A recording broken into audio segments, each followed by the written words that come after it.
대림절 첫 주일입니다. 대림절은 기다림의 절기이죠. 주님이 처음 오셨던 그 성탄절을 기다리고 준비하고 또 주님께서 다시 오시겠다고 하셨던 그 재림의 날을 기다리며 우리의 신앙을 점검하는 기간이 바로 대림절입니다. 기다림이라고 하는 것은 우리가 우리의 일상 속에서 참 많은 부분에서 경험하는 것 같습니다. 아마 직장인들은 퇴근을 기다릴 것 같고 월급날을 기다릴 것 같고 상여금이 있으면 상여금이 있는 날을 기다릴 것 같습니다.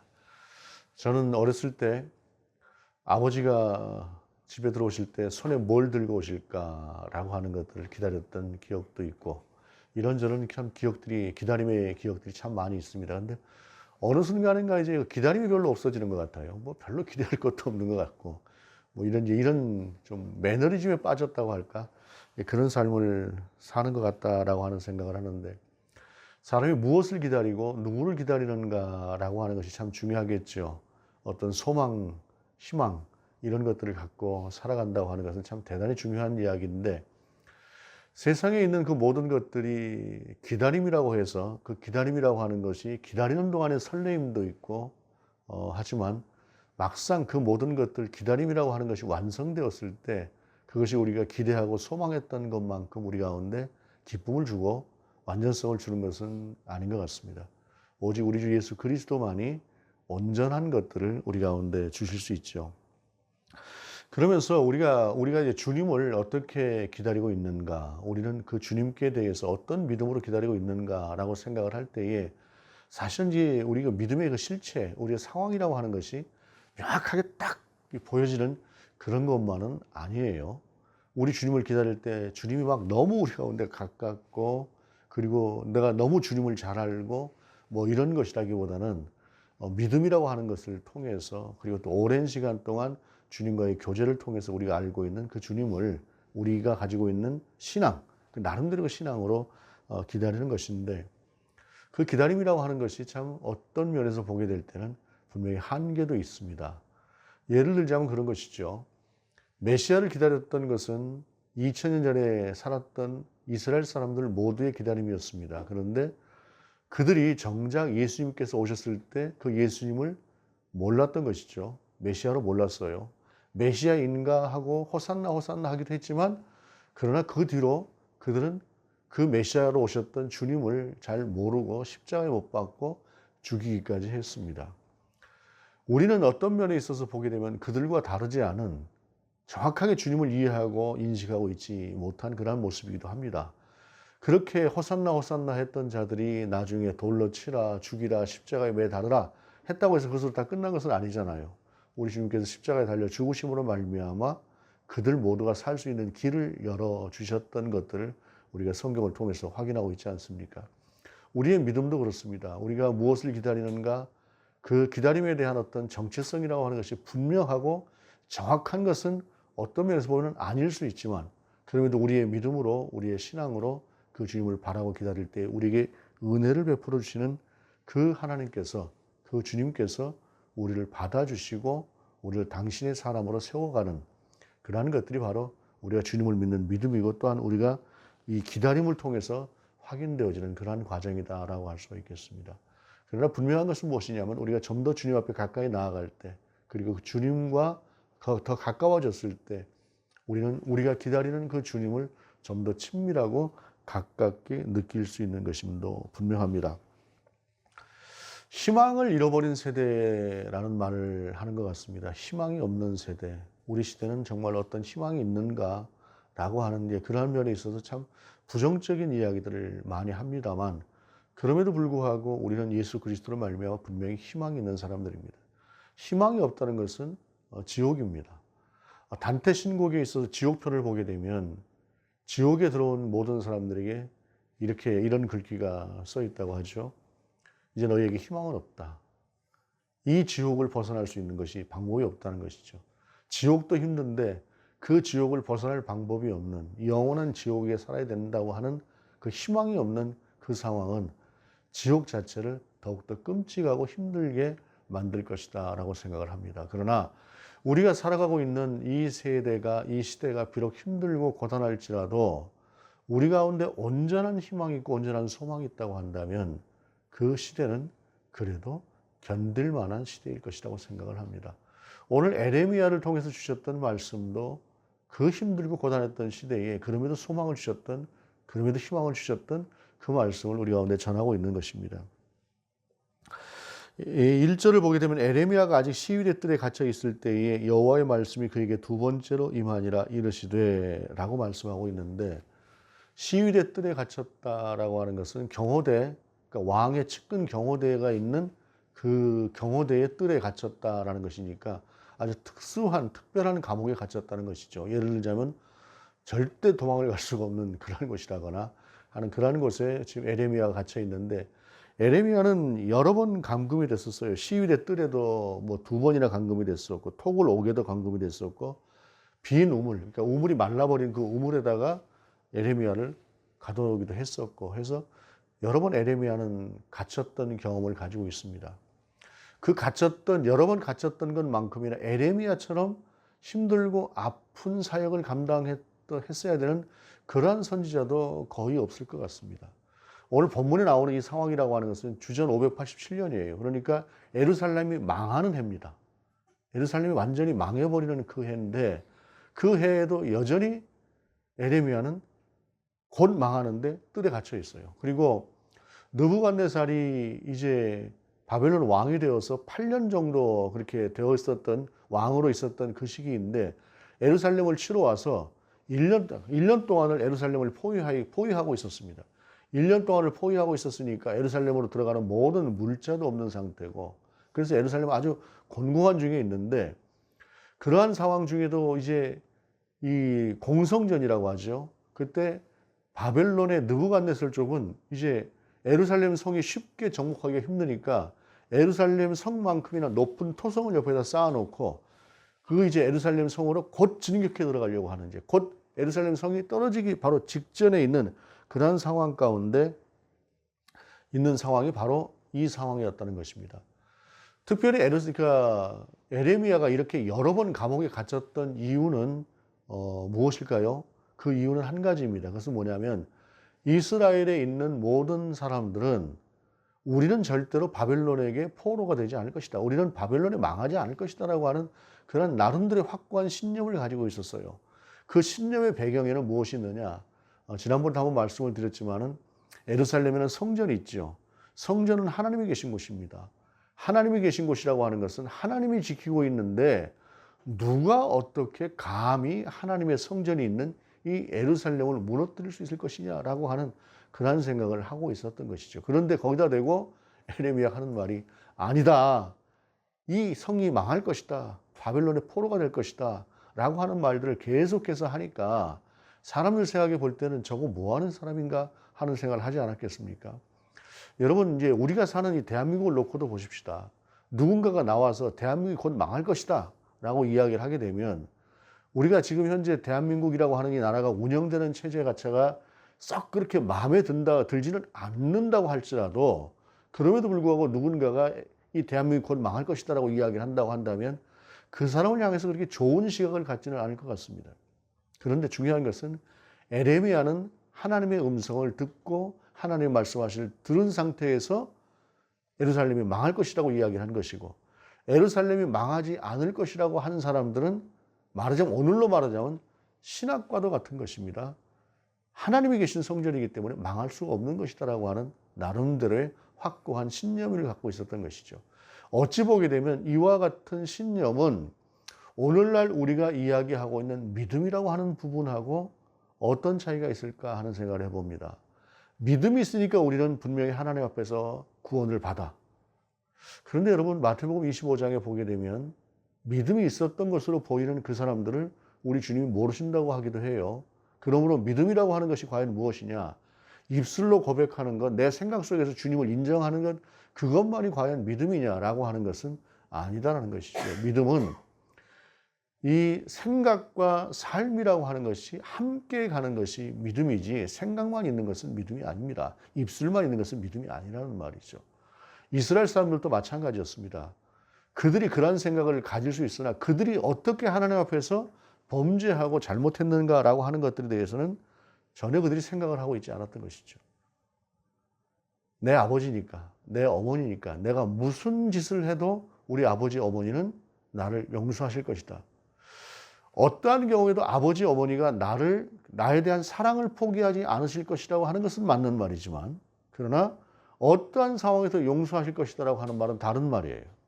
이스라엘은 그런 착각을 하고 있었던 것입니다.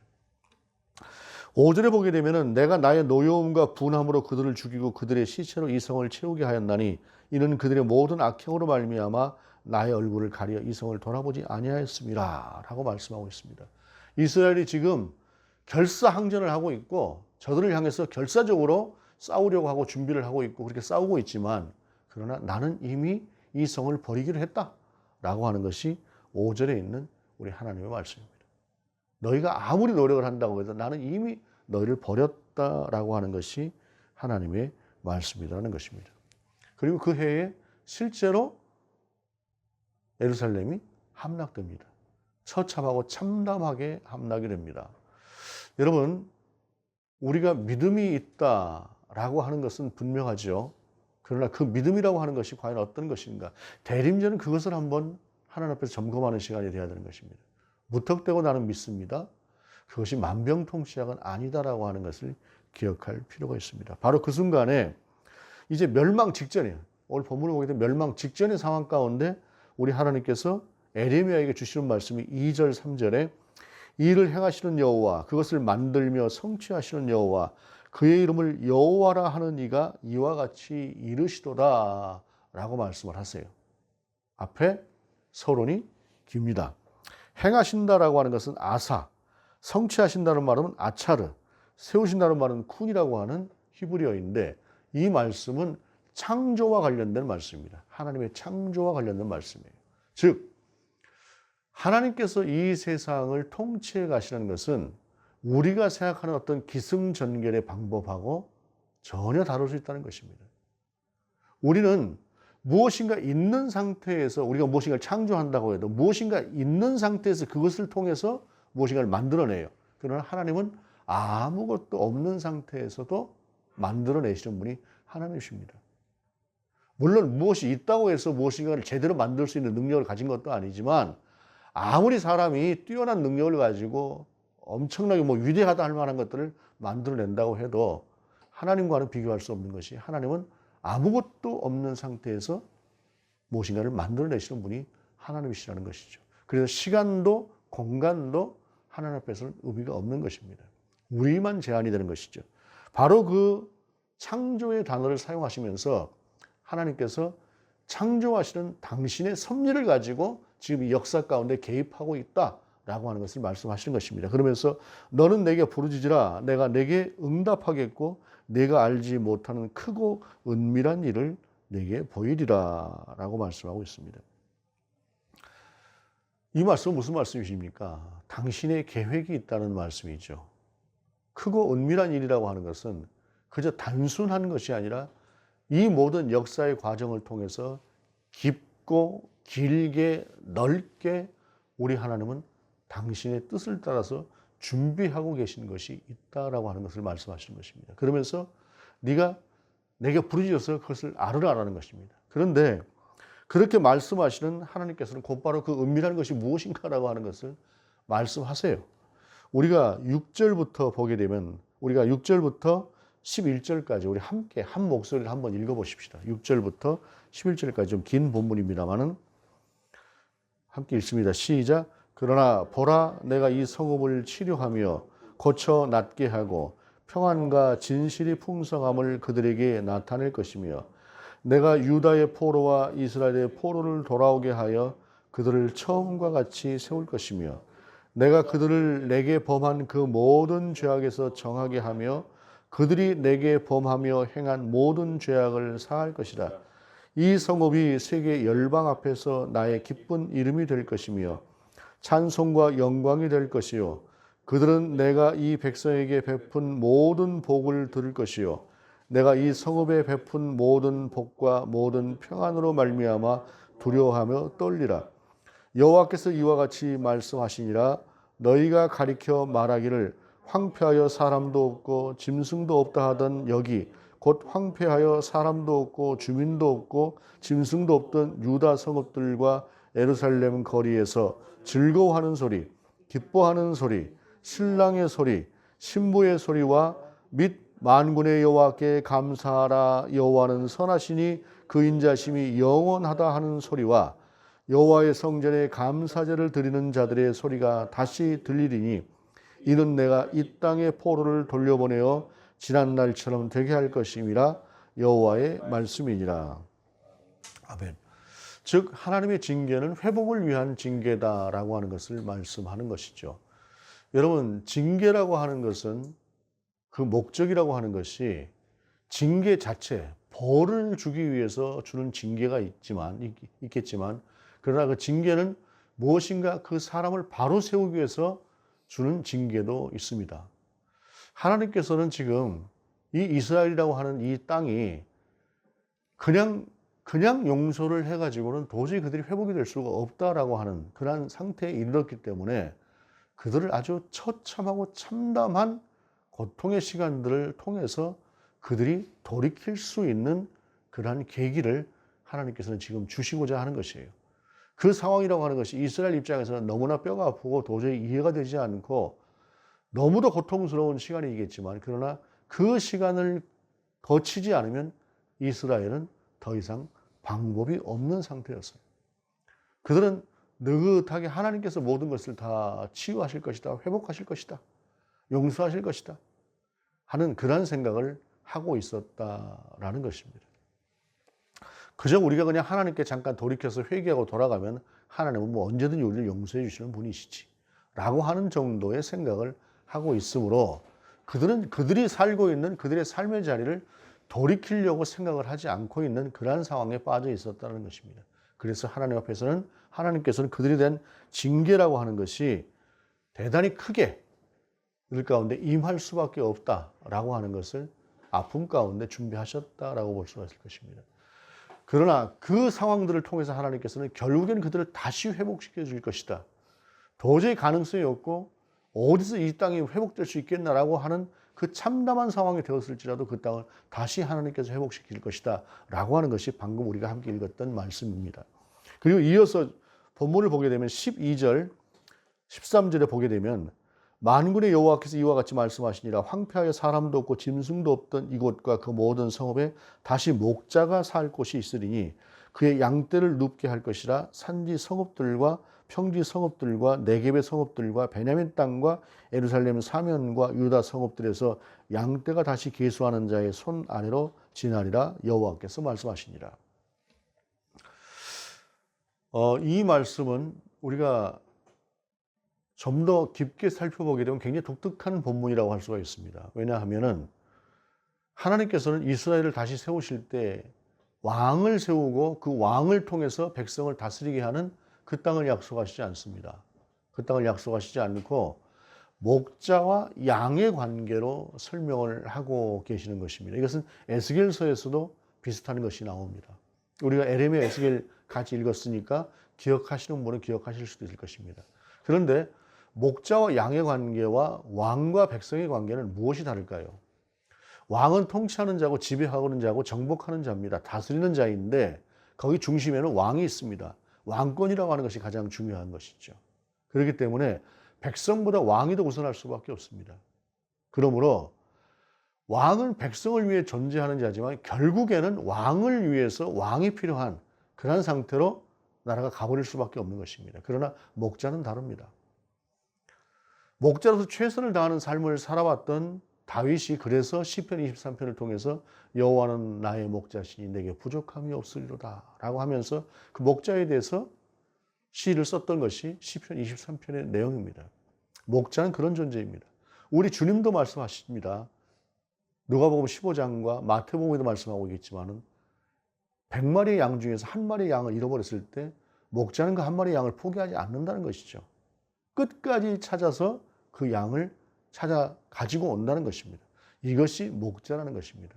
목자는 100마리의 양이 있고 1000마리의 양이 있다고 해서 그 중에 한 마리, 두 마리를 우습게 여기고 쉽게 여기고 가볍게 여기는 존재가 아니라 아무리 많은 양떼가 있다고 해도 그 양떼 하나하나를 아비처럼 돌보는 마음을 가지고 있는 것이 양떼입니다. 그러므로 이제 왕을 통해서 이스라엘이라고 하는 나라, 당신의 백성을 다스리게 하는 그것이 아니라 하나님께서는 양떼를 치울 수 있는 목자를 그들 가운데 보내심으로 그들을 다스리게 하겠다라고 하는 것을 말씀하시는 것입니다. 그러면서 그럼 이 목자가 어떤 것일까요? 어떤 존재일까요?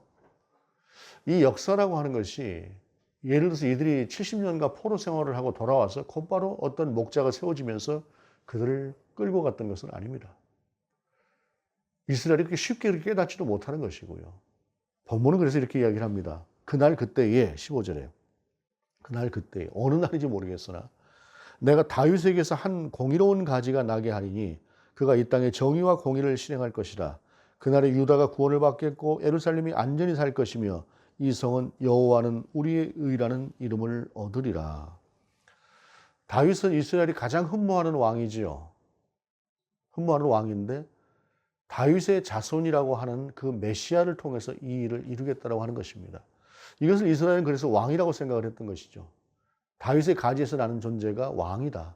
여태까지 우리가 제대로 된 왕이 없는데 하나님께서 이스라엘의 왕으로 세운 그 누군가를 통해서 이 일을 이루실 것이다라고 했는데 다윗의 가지에서 난 한 의로운 가지는 무엇이냐면 오늘 본문 앞절에서 오늘 그 15절 앞절에서 보았던 그러니까 12절 13절에서 보았던 목자와 양의 관계 속에서 말씀하시는 그러한 목자의 모습으로 이 땅에 올 것이다 라고 하는 것을 말씀하고 계시는 것입니다. 그러면서 그것을 우리 가운데 보여주셨던 분이 우리 주 예수 그리스도시고 우리 주 예수 그리스도가 3년 동안 공생애를 통해서 보여주셨던 것은 약하고 연약하고 불쌍한 사람들, 고난받는 사람들, 그들을 찾아가서 치유해 주시고 회복해 주시면서 그것이 바로 우리 하나님께서 오늘 본문을 통해서 약속하셨던 그 목자고 다윗에게서 나는 한 가지 주님께서 약속하신 그 일들을 이루실 것이다 라고 하는 것을 말씀하셨던 것이죠. 그리고 비록 3년의 시간이지만 그 3년의 시간 동안을 우리 주님께서 우리 가운데 보여주셨던 것은 하나님께서 우리를 대하시는 그 마음, 그리고 하나님께서 우리를 어떻게 대하고 싶으신가 하는 것을 가장 가까이서 우리 가운데 보이시는 것이 바로 예수 그리스도를 통해서 공생의 시간을 통해서 우리 가운데 주셨던 치유하시고 회복하시고 먹이시고 살리셨던 그 삶이다라는 것입니다. 그래서 그 결국 오늘 본문이 말씀하고 있는 것은 이스라엘이라고 하는 이 백성이 제대로 깨닫지 못하는 그 시간들을 천천히 깨닫게 되겠지만 그러나 마지막에 하나님께서 딱 보내주고자 하는 것은 그날 그때에 내가 다윗에게서 한 의로운 가지를 나게 하시겠다고 하는 그 메시아라고 하는 그 생각 자체도 이스라엘은 오해를 했지만 하나님은 온전히 당신의 뜻을 이루시는 그 메시아로 우리 가운데 예수 그리스도를 보내심으로 그 예수 그리스도를 통해서 하나님의 마음을 그리고 하나님께로 나갈 수 있는 그 길을 열어주신 것이 바로 메시아이신 다윗의 가지였다라고 하는 것을 말씀하고 있는 것입니다. 지금 본문의 상황은 참 어떤 면에서 아이러니입니다. 이제 너는 내게 부르짖으라라고 하는 그 이때에는 내일쯤 모레쯤 이스라엘이 처참하고 참담하게 망할 수 있는 그 무렵쯤입니다. 이제 곧 이스라엘이 망하게 되는 그런 상황입니다. 그런데 그때에 하나님께서는 에레미야를 통해서 먼 장래 수십 년 후에 하나님의 계획을 말씀하고 있고 수백 년 후의 계획을 우리 하나님께서는 말씀하고 있다는 것입니다. 그럼 이 말씀은 결국 어떤 것들입니까? 하나님께서는 당신의 선하신 뜻과 선하신 계획을 따라서 역사를 운행해 가신다라고 하는 것을 말씀하신다는 것입니다. 그리고 그 실체를 우리 가운데 보이시는 것이 바로 삼위일체 하나님께서 사람의 몸을 입고 이 땅에 오셨던 성육신하셨던 예수 그리스도다라고 하는 것입니다. 그러므로 예수 그리스도를 통해서 우리가 알 수 있는 것은 하나님의 그 지극하신 사랑, 인생을 향한 그 기쁘신 사랑, 그 모든 것들을 우리가 예수 그리스도를 통해서 알 수가 있거니와 예수 그리스도께서 살아내셨던 그 삶이라고 하는 것은 바로 하나님께서 우리와 함께 하시면서 우리 가운데 베풀기 원하시는 그런 당신의 마음이다라고 하는 것입니다. 바로 그 예수 그리스도가 2000년 전에 이 땅에 오셨고 그 예수 그리스도로 말미암아 우리가 하나님과의 관계가 회복되었고 우리는 하나님의 거룩한 백성이 되었습니다. 그리고 하나님은 주님께서 이 땅의 공생애를 살아내셨던 것처럼 그렇게 친밀하게 저와 여러분과 함께 살아내기를 원하시는 것이죠. 그런데 우리가 주님과의 거리라고 하는 것이 때로는 적당히 멀게 있다 보니까 그렇게 깊게 주님을 깨닫지 못하고 느끼지 못하고 하는 부분들이 없지 않아 있습니다만, 이 대림절 절기에는 2000년 전에 오셨다가 부활 승천하시고 부재 중인 그러한 주 예수 그리스도가 아니라 좀 더 넓고 좀 더 크게 우리와 함께하고 계시는 그 주님을 우리가 기억하면서, 또한 우리가 기다려야 될 것은 이 땅에 우리가 하나님의 나라를 이루어가면서 사는 것이지만, 그러나 이 땅에 있는 하나님의 나라는 제한적이고 한시적입니다. 어떤 경우는 온전한 하나님의 나라가 이 땅에서 이루어질 수 없습니다. 온전한 하나님의 나라, 그것은 언제 이루어집니까? 바로 천국에서 이루어진다라고 하는 사실입니다. 그것이 주님의 재림, 다시 오시는 주님의 재림을 통해서일지 아니면 우리가 먼저 오시기 전에 하나님 앞에 감으로 이루어질지 모르겠으나, 그 주님께로 가는 그날, 우리가 천국을 소유하게 되는 그날은 어떤 날일까? 우리가 아무리 큰 상상으로 깊은 상상력을 가지고 돌아보아도 그것과는 비교할 수가 없는 나라가 바로 하나님의 나라일 것입니다. 그 나라를 기다리고 소망하는 그런 삶을 살아내는 것, 그것이 바로 오늘 본문의 말씀을 통해서 우리 가운데 주신 말씀입니다. 우리의 삶의 현장이 어떤 삶의 현장 가운데 있는지 모르겠습니다. 고통스러운 순간일 수도 있고 애지가는 순간일 수도 있고, 그래서 나는 이만하면 해피해 하는 순간일 수도 있습니다. 그러나 이만하면 해피해 한다고 해서 그날이 하나님의 나라만큼 될까요? 오늘이 아무리 고통스럽다고 해도 그것이 그걸로 끝나는 것일까요? 아무것도, 이것도 저것도 그것이 완성은 아닙니다. 그것이 전부는 아닙니다.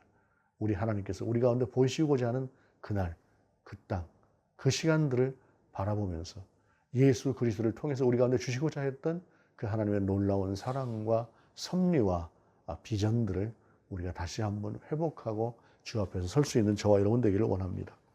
주님과의 그 친밀함으로 우리의 인식의 한계를 넘어서서 우리 주님을 만나고 경험하는, 그리고 누리는 저와 여러분 되기를 원합니다. 기도하시겠습니다. 주님, 대림절입니다. 2000년 전에 오셔서 이미 하나님의 사랑을, 당신의 그 기쁘신 사랑을 우리 가운데 보여주셨던 것처럼 그 사랑 안에서 우리가 누리고 살아갈 뿐만 아니라 이제 다시 오시는 그 주님으로 말미암아 우리 가운데 열어내실 그 천국을, 또한 그 기쁨을, 그 유일하고 온전한 소망을 우리가 기대하고 기다리고 소망하는 우리가 될 수 있도록 또한 인도하옵소서. 그 소망으로 충만한 우리가 되게 하시옵소서. 주 예수 그리스도 이름으로 기도드립니다. 아멘.